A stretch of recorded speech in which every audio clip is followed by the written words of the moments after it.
Hey guys, and welcome to Petrol. Can you believe it's just over a year since this car entered my life? Yes, 1 year with Charlie Clubman. So in this video, I'm going to give you a little bit of an update about how things are going.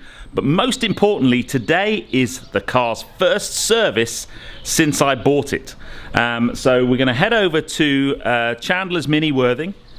We've got the service booked in, and on the way I'll give you a bit of an update about how things are going. Now the car is absolutely filthy, but come on people, check out my flaps. Yes. Anyway, we'll talk about them and more controversial things maybe on the way, but I need to get going because as usual I'm running late.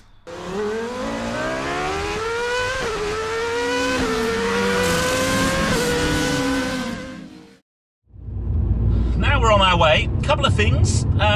So if you watch my channel carefully and remember stuff, I actually bought this car from Marshall's Mini in Bournemouth. Yeah, I'm going to Chandler's Mini in Worthing for a service, and the simple reason for that is the Worthing dealership is the closest one to where I live. It's also the dealership that's looked after the Roadster up until very recently, and I'd ordered my GP3 through them. And Bournemouth, although they dealt with me brilliantly when I bought the car, it's just too far to drive for a service. The other thing is I'm taking it back to a main dealer because the car is only 18 months old or so, and I want to maintain the warranty and all of those types of things. And so I'll normally service my car through a main dealer for at least the warranty period, which is, in my case, has normally been 3 years. There's no issues as far as I'm aware on the car. I've literally just rolled over 16,000 miles. The service warning light has been letting me know a service has been due for probably the last 1,500 to 2,000 miles. And I've timed it really well because it's literally due within the next 50 miles or so. And hopefully, they're not going to find anything too horrible. I don't believe there are any warranty recall or outstanding warranty recall issues on the car. They checked that when I booked the car in for service. And then the other thing is I've got a courtesy car booked for the day, which was amazing because I actually only rang up to book the car in for service last week, and amazingly I thought I was going to have to wait 3 or 4 weeks for a time slot, and amazingly I got today, which is very cool. The only real bummer is because of COVID, they aren't currently cleaning cars. And I nearly washed the car at the weekend and didn't because I thought, it's fine, it'll be washed when it gets serviced. But yes, that is the kind of status of the car. I haven't actually driven this car very much recently. A combination of having lots of press cars and basically Mrs. Petrol nicking it every time she goes to work. So I probably haven't driven this car for, I don't know, 6 weeks maybe.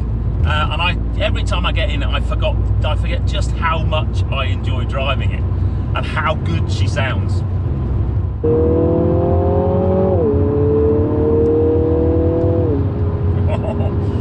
Oh, this car still puts a massive smile on my face. That Remus exhaust sounds utterly brilliant. So we're very, very nearly here. It is less than 20 miles from home, so it's not too far to go, but unfortunately that is my nearest Mini dealer.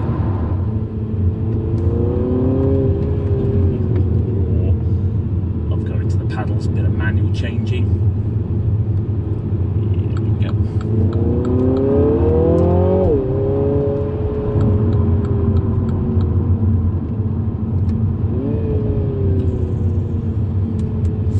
Here we go. We are here. Now they have the coolest handover bay of any dealership I've ever been to, I think, here. It's really, really smart. Because this is a Mini and a BMW dealership. I know they're often combined. They always have a very, very good selection of Minis, as you can see. Nice JCW Countryman there. There is a JCW Countryman coming to the channel very soon, by the way. I have a press car shortly. But yeah, you basically rock up, and then you go to these doors and you basically go to the green arrow and wait for them to let you in, and then we'll do the handover. It's all very COVID secure, so that's no surprise, but yeah, you just drive in here, which is very cool. And that's it. C'est tout, as they say. Cool.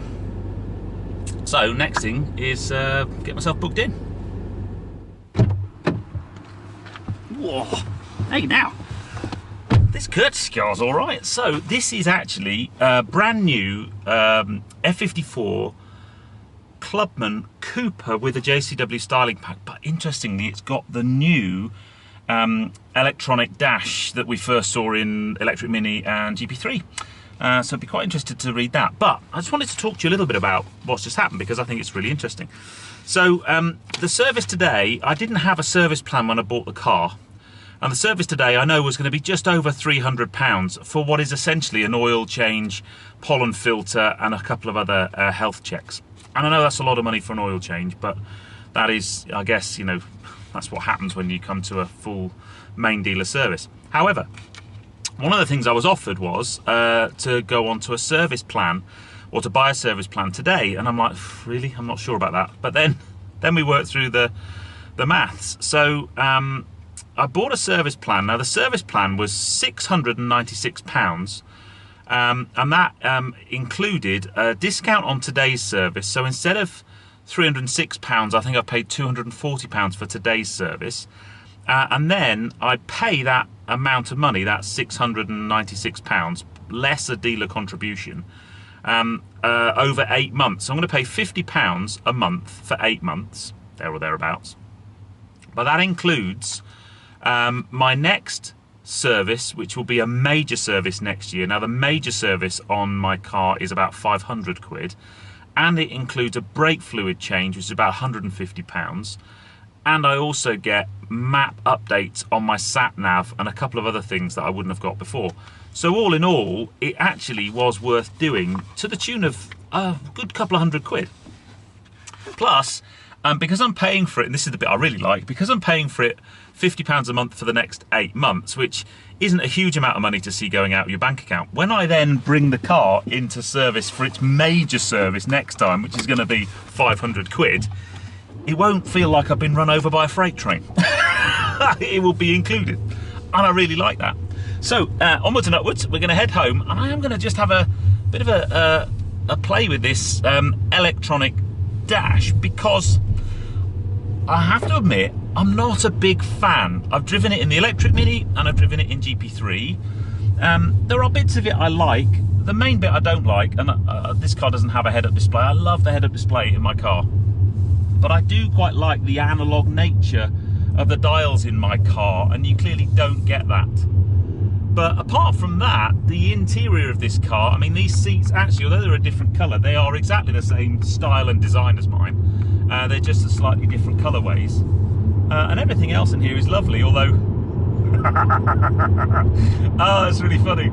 I'm in familiar surroundings. I'm in a Clubman, but it's not quite the same go as mine. It's a bit... Come on! Come on! Yeah. I won't call it gutless, but the power difference between my JCW Clubman with four-wheel drive and this little Cooper is significant. That's really funny. I'm going to say something very controversial here. So as I mentioned, this car has the John Cooper Works styling pack. And as far as I can see, that means I've got slightly different wheels with John Cooper Works on the very middle centre cap. I've got a John Cooper Works steering wheel, again with the logo here. I've got John Cooper Works seats. And I know other manufacturers do it. BMW have their M Sport range, Audi have S-Line, Mercedes have AMG. They all kind of do it, but the other manufacturers, it's not quite the same name as their high-end. So S-Line is, if you like, the S range, but just trim pieces, but it's called S-Line. M Sport is like M cars, but it's called M Sport. My problem I have is this is JCW, John Cooper Works, and I don't think that they should be using the John Cooper Works logo on cars that aren't actual John Cooper Works cars. And I know you might think, well, you're bound to say that because you've got a John Cooper Works car. Well, there's an element of me, actually that is the case. At the end of the day, the JCW is their flagship product, and I think having John Cooper Works logos all over a car like this devalues the John Cooper Works logo. maybe it should be something like Works or some related name, but not the actual logo. Because you'd look at this, and I'm sat here looking at John Cooper Works on the steering wheel and John Cooper Works on the seat, and you think, hey, I'm in a JCW. Well, I'm not. This hasn't got anywhere near the performance of a JCW. And I've kind of always had that problem with that JCW styling pack thing in the back of my head, but it's never really sprung to the forefront of my mind until I've been sat in a car like this, and it's actually wound me up a little bit. Anyway, I'd love to know what you think about that one, oh Mini followers. I'm sure many of you have maybe a Cooper S with the John Cooper Works styling pack, and disagree with me greatly, but I'm afraid in this little Cooper, I just don't think it's right. Anyway, now I've had that rant. What do I think of the electronic display in this new little Mini Clubman? It's all right. It's not for me. I just think it looks a bit lost in there, and I kind of understand it in the electric Mini. I kind of understand it in the GP. It's almost, I don't know, trying to be progress for progress sake. I prefer the analog dials in my car, if I'm brutally honest. I've had a few people reach out to me because you can retrofit one of these, I think. And I'm not interested in that at all. And having driven this for a little while, it's not for me. In terms of the rest of the car, well, it's just like mine. There's very, very little difference. This car is quite differently spec'd. It only has the narrow screen central MMI display rather than the big widescreen one I've got. And apart from that, it feels very, very similar. It just doesn't have the go at all. But then again, I didn't expect it would. So I'm going to head home. I've got a busy day today, and then the car should be ready, I don't know, 3 or 4 o'clock. Well, people, it's safe to say the weather's turned. It's been horrible today. So I'm on my way back to pick up my car, and literally I've been confined to the house all day. It has been such horrible, wet, grim weather. Haven't even been able to give the pups a walk today. That's how bad it's been. But yes, so can't wait to get Charlie back. And then I also want to talk to you about just other things that have happened this year, just a general update on the car. But we're only about 5 or 10 miles away from Chandler's, so let's go and pick up the car and avoid the big puddles.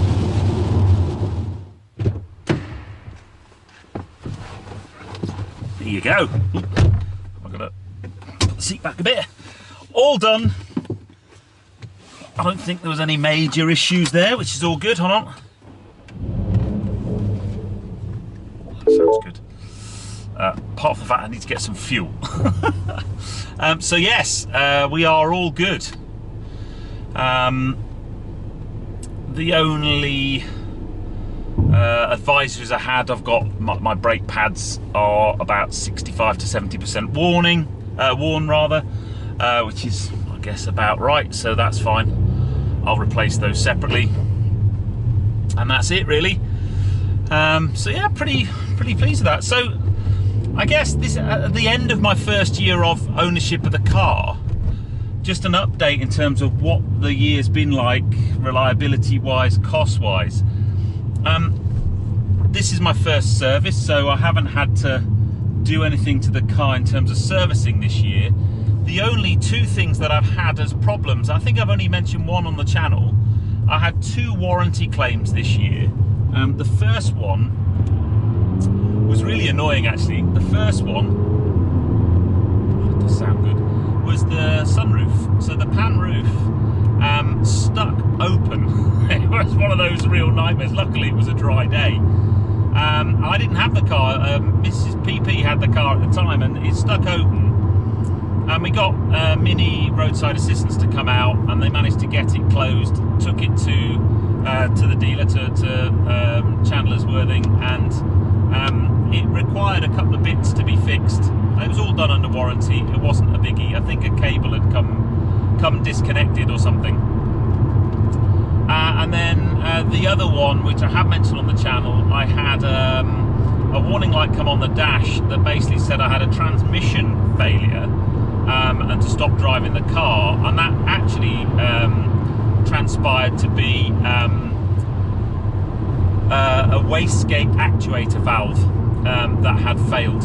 And again, that was replaced under warranty, which I did a video on it. I was quite chuffed really, because with me having a different intake fitted to the car, I was a little bit worried that that might have had an adverse effect on my warranty, but it hadn't at all. So that's it really. A year of happy motoring. I absolutely love this car. I really do love everything about it. I'm chuffed with the modifications I've made to it. I'm not so sure I'm going to do a great deal more in terms of modifications. I'm certainly not going to do any power modifications while the warranty's in place. And aesthetically, there aren't a great deal of things that I'd want to do to the car. The only thing I would really like on the car is I'd really like a set of driving lamps like I've got on the Roadster. But unfortunately, when they brought out this version of the F54, they didn't have a set of mini driving lamps. And I know there are a few cars on Instagram I've seen. There's a really lovely one that's got 4 driving lamps fitted, but that requires cutting into the grille, and I'm not quite so sure about doing that.